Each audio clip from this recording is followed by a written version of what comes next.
Vanhu vobuda vachiti aiwa Mutamba panguva inoi ari ku the wrong side after a deployer the right police masteries.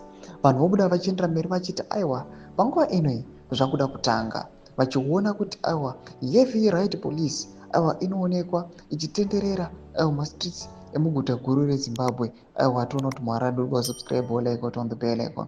Tichipinda panapa tinoona kuti pahendo yeZimbabwe Xhosa masupporters aGeneral Chiwenga anodanyira chiti Mutamba is on the wrong side of history. He must remain loyal to the constitution rather than to certain corrupt individuals.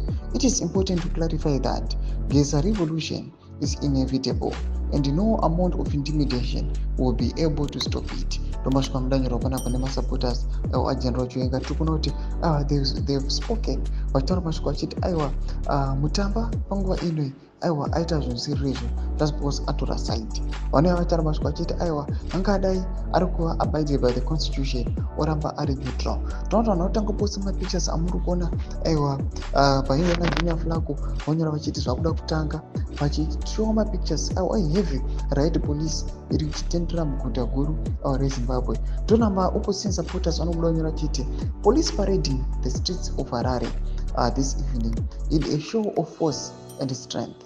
This is a message to say we are ready for you and anything.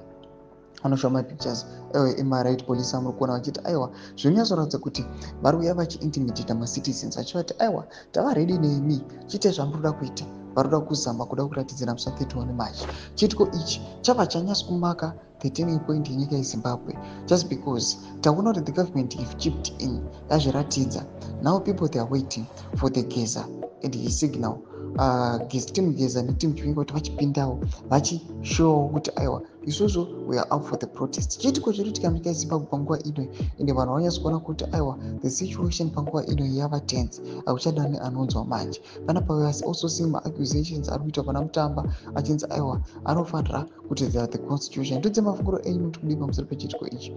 Penai comment section medu mundidze mafunguro enyu. So subscribe or like, turn on the bell icon.